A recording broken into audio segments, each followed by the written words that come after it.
ان کے گھروں کی طرح بڑا۔ اشاک جب گھر میں داخل ہوا تو اس نے باریک بینی سے پورے گھر کا جائزہ لیا۔ گھر تھا تو چھوٹا لیکن بہت صاف اور خوبصورت۔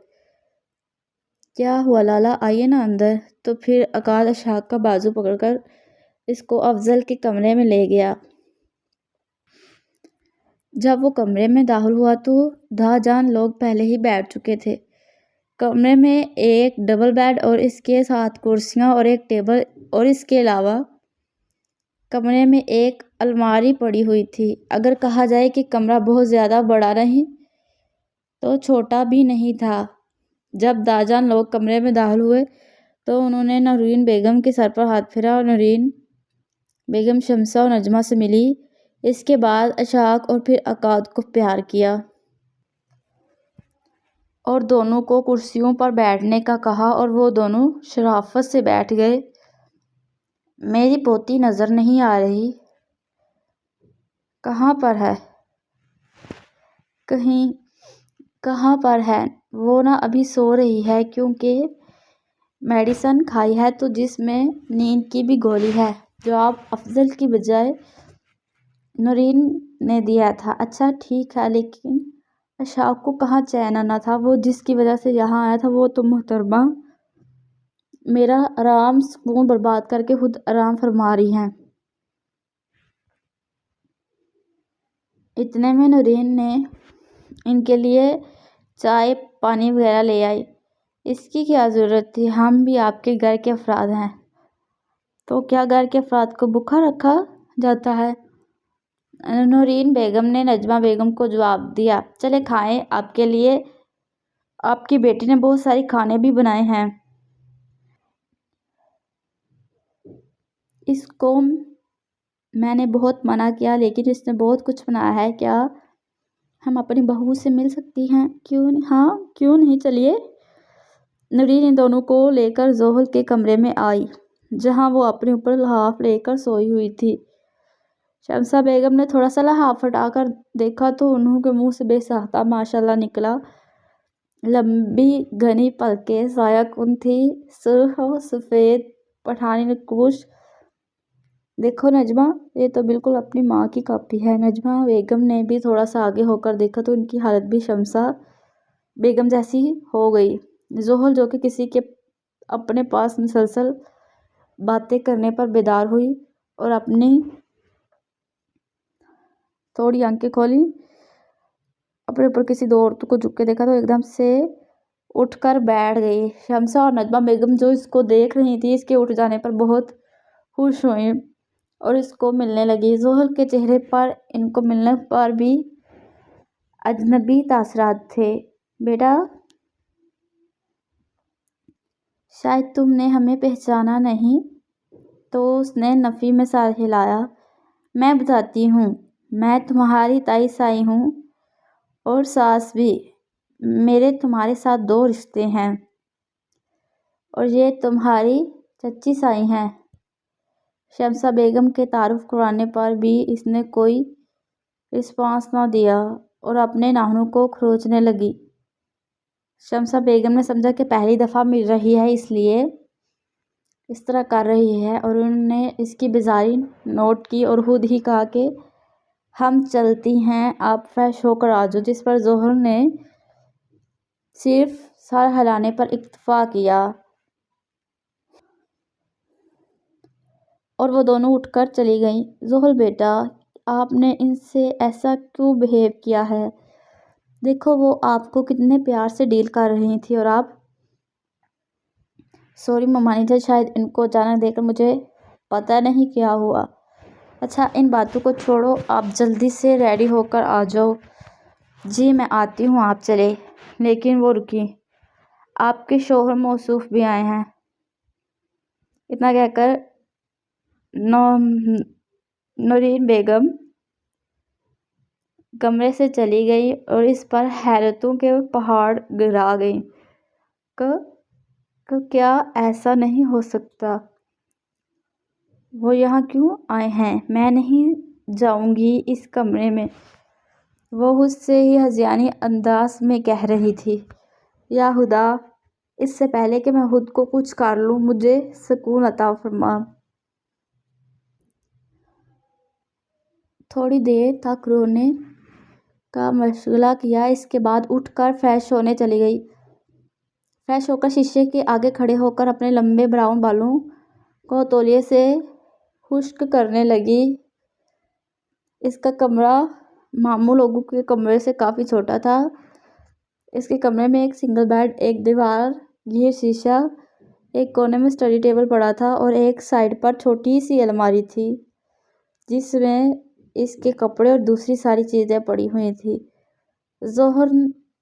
زحل نے جلدی سے اپنے بال سمیٹے اور آخری نظر خود کو دیوار گیر شیشے میں دیکھا۔ کالے رنگ کی شلوار قمیض اس پر بہت جچ رہی تھی اور کمرے سے نکل کر کچن کی طرف بڑھی جہاں پہلے ہی نورین بیگم کام کر رہی تھی۔ آ گئی ہو؟ جی آؤ میری مدد کراؤ۔ اتنا کہہ کر وہ کھانا برتنوں میں نکالنے لگی۔ وہ دونوں زحل کے کمرے سے نکل کر پھر اس کمرے میں آ گئی۔ بہو کیا اٹھ گئی ہے میری پوتی؟ جی داجان، وہ بس تھوڑی دیر تک آتی ہے۔ اتنا کہہ کر شمسہ اور نجمہ بیگم جا کر اشاک لوگوں کے پاس بیٹھ گئیں۔ نجمہ بیگم اشاک کی بے چینی دیکھ کر دبا دبا مسکرا رہی تھی۔ بیٹا کیا ہوا؟ کچھ نہیں چچی صاحب، ایک بات کہوں؟ جی ضرور، ہے تو بہو ہماری بہت پیاری، یہ تو مجھے بھی معلوم ہے، اشاک نے آہستگی سے کہا، لیکن یہ بات دونوں نے سن لی۔ آپ نے اس کو کہاں دیکھا؟ ماں کے اس طرح سوال کرنے پر پچھتایا کہ کیا ضرورت تھی بکواس کرنے کی۔ اس نے دونوں ماؤں کی ہشمگی نگاہوں سے بچنے کے لیے سارا معاملہ عقاد پر ڈال دیا۔ مجھے عقاد نے پکس سینڈ کی تھی کہ میں بھی دیکھ لوں۔ عقاد جو مزے سے چائے کی چسکیاں لے رہا تھا، اس الزام پر اس سے غوطہ زن ہوا اور حیران نظروں سے ان لوگوں کو دیکھنے لگا اور ایک نظر غصے کی اس پر ڈالی جو کیسے دیدہ دلیری سے جھوٹ بول رہا تھا۔ عقاد اپنی صفائی کے لیے کچھ بولنے لگا کہ اشاک نے اس کو آنکھوں سے چپ رہنے کا اشارہ کیا اور وہ بعد میں بدلہ لینے کے لیے کچھ نہ بولا۔ وہ ابھی اور کچھ کہتے کہ نورین بیگم کھانا لے کر کمرے میں داخل ہوئی اور ٹیبل پر سیٹ کرنے لگی۔ اس کی کیا ضرورت تھی؟ یہ آپ کی بہو نے ہی بنائے ہیں اور آپ سب کو کھانا ہوگا، چلیں بسم اللہ کریں۔ آنٹی مجھے ہاتھ واش کرنے ہیں۔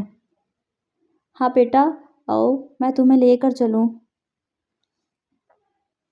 عقاد اس کی چالاکیاں سمجھ رہا تھا جو صرف ملاقات کرنے کے بہانے ڈھونڈ رہا تھا۔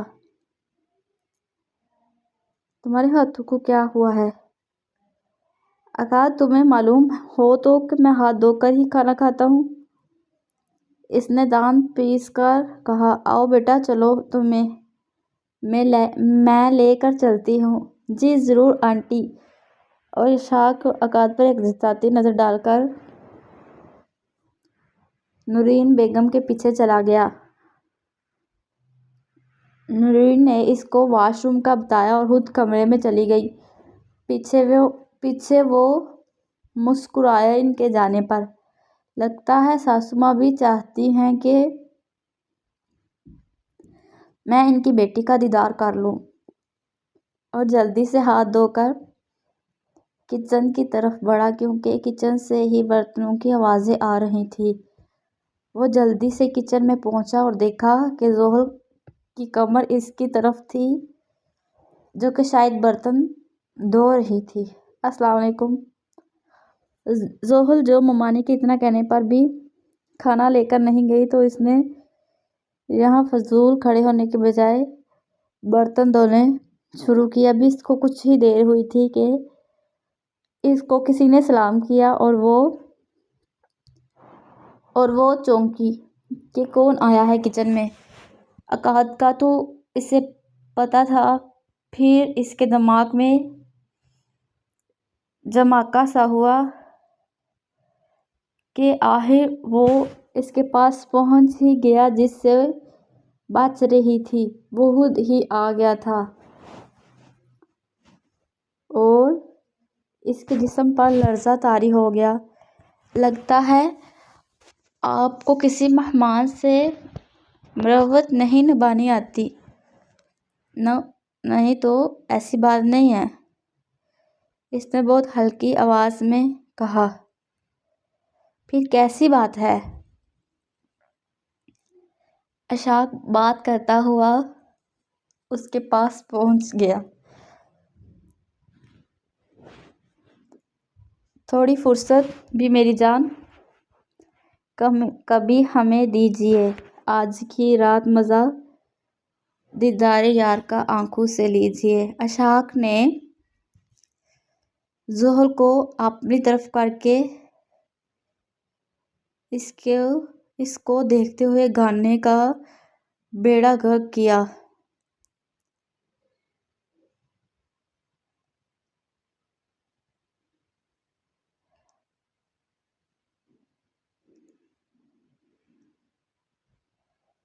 اور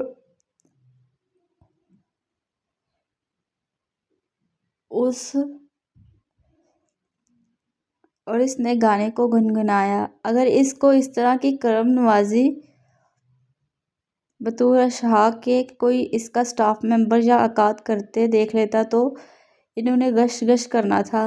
دوسری طرف زحل گانے کا حلیہ بگڑتے دیکھ کر سانگ رائٹر پر پچھتائی کہ اس کو دے دیتے لکھنے کے لیے، انہوں نے ایویں اتنی محنت کی۔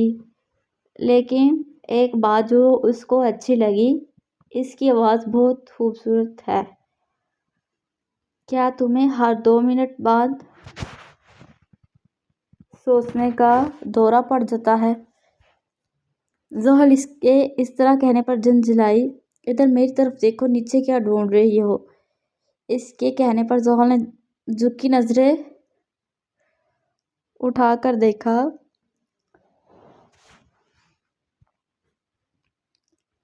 تو اس کی ڈارک براؤن آنکھیں جا کر امبر آنکھوں سے ٹکرائی جو پہلے ہی اس کو دیکھ رہا تھا۔ اس کو دیکھ کر مبہوت رہ گیا۔ کیا وہ پہلے سے بھی زیادہ خوبصورت ہو گئی ہے یا اس کو لگ رہی ہے؟ اوپر سے ان دونوں نے ڈریسنگ بھی سیم کی تھی۔ یہ شاید دونوں کی مجازی طور پر ہو گئی تھی، لیکن فی الحال دونوں نے ہی اس کو نوٹ نہیں کیا۔ ابھی وہ ایک دوسرے کو دیکھتے کہ ان کو کچن کی طرف آتے ہوئے کسی کے قدموں کی آواز آئی اور دونوں کا آنکھوں کا تسلسل ٹوٹا اور اشفاق جو اس کے قریب کھڑا تھا فوراً پیچھے ہوا۔ نورین بیگم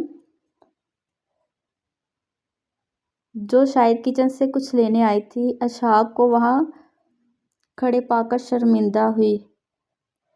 تب تک ان دونوں نے بھی نورین بیگم کو دیکھ لیا تھا اور ان کو شرمندہ دیکھ کر اشفاق نے خود ہی باہر جانے میں عافیت سمجھی اور کچن سے نکلتا ہوا کمرے میں چلا گیا۔ جبکہ مامانی جان نے اس کو بھی ساتھ کمرے میں چلنے کا کہا۔ پہلے تو وہ مانی نہیں، پھر ان کے ساتھ کمرے میں چلی آئی۔ کمرے میں آئی تو سب سے پہلے دادا جان سے ملی، جن سے وہ پہلے بھی مل چکی تھی۔ اس کے بعد اس کو اور دو اجنبی چہرے نظر آئے۔ امیر صاحب اور کاظم صاحب نے خود ہی کھڑے ہو کر خود ہی اس کو پیار دیا اور اپنا تعارف کروایا۔ بیٹا، میں تمہارا تایا ہوں اور سسر بھی ہوں۔ یہ تمہارے چھوٹے چچا ہیں اور وہ تمہاری دونوں تائی اور چچی ہیں۔ آکاش سے تو تم پہلے ہی مل چکی ہوگی۔ جس پر اس نے سر ہلانے پر اتفاق کیا اور جا کر نورین بیگم کے ساتھ بیٹھ گئی۔ اب سب اس کا حال چال دریافت کرنے لگے، جس پر زحل صرف ہوں ہاں کا جواب دے رہی تھی۔ بیٹا، اب تم ہمارے گھر کب آؤ گی؟ دادا جان نے کہا، جبکہ زحل نے انجان نگاہوں سے ماموں جان کی طرف دیکھا کہ جیسے پوچھ رہی ہو کہ کیا مطلب ہے اس بات کا۔ ماموں جان اس کو اپنی طرف دیکھتا پا کر خود ہی بول پڑے، ہم بھی کچھ دنوں تک چکر لگائیں گے آپ کے گھر کا، لیکن میں چاہتا ہوں کہ افضل کہ کچھ دنوں تک زحل جا کر ہمارے گھر میں رہے۔ یہ اس گھر کی بہو بعد میں پہلے بیٹی ہے۔ جی کیوں نہیں، ہم بھیجیں گے اس کو۔ ٹھیک ہے، پھر ہم چلتے ہیں۔ اتنی جلدی؟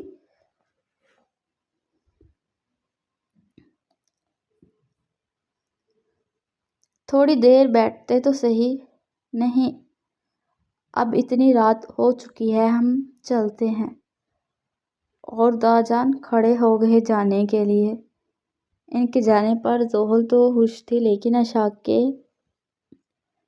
منہ کے زاویے بگڑ رہے تھے، کیونکہ اس کی ملاقات ادھوری رہ گئی تھی جو پوری کرنا چاہتا تھا۔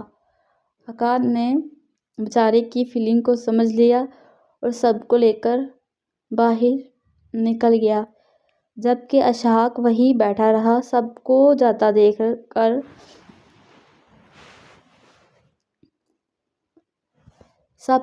دیکھ کر زحل بھی اپنے کمرے میں جانے لگی، لیکن اس ڈیڈ کو وہاں بیٹھے دیکھ کر تلملا کر رہ گئی۔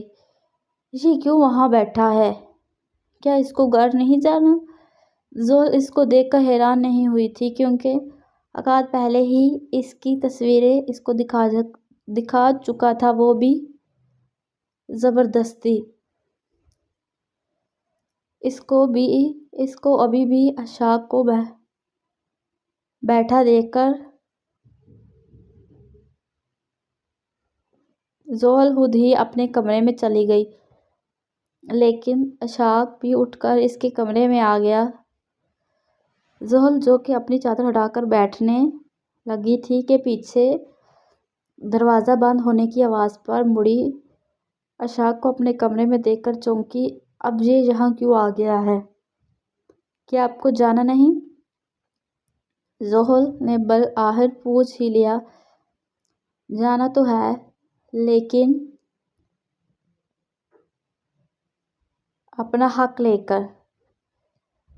کیا مطلب؟ مطلب یہ کہ ڈارلنگ، میں اشفاق خانزادہ ہوں جو اپنا پورا حق لے کر ہی جان چھوڑتا ہوں۔ مجھے سمجھ نہیں آ رہی آپ کی باتوں کی۔ میں سمجھا دیتا ہوں، تم پریشان نہ ہو۔ اس کے بدلے تیور دیکھ کر زحل پریشان ہو گئی۔ اوپر سے اس نے دروازہ بھی بند کر دیا تھا۔ باہر کیا سوچیں گے، وہ اپنے آپ سے ہی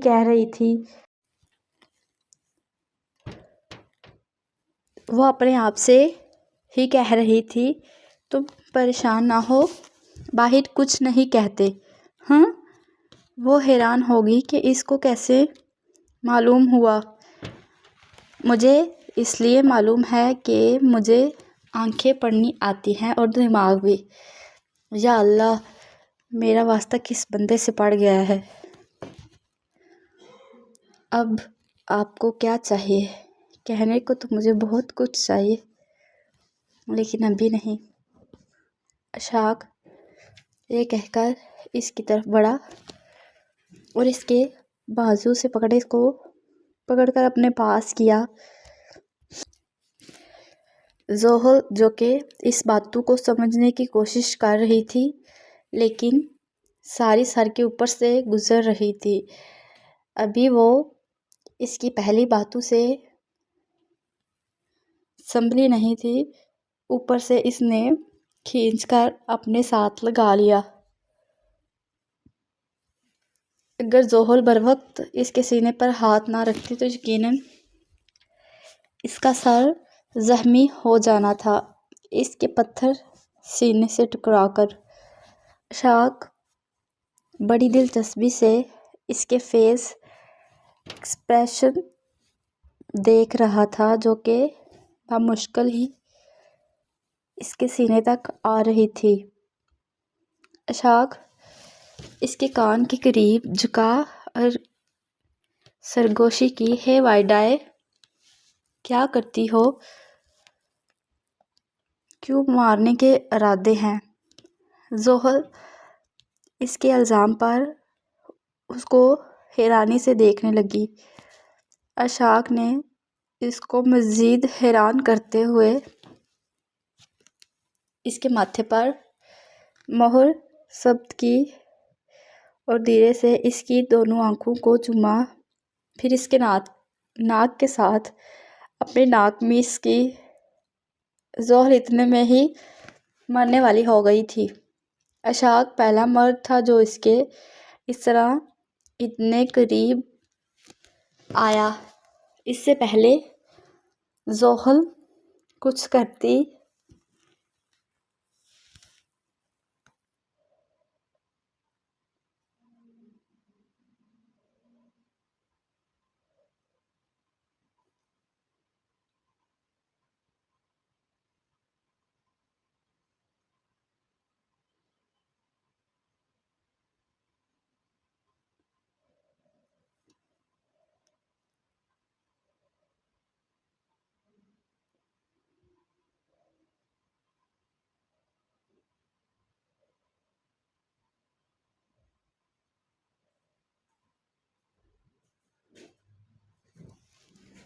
کھا رہی ہوتی۔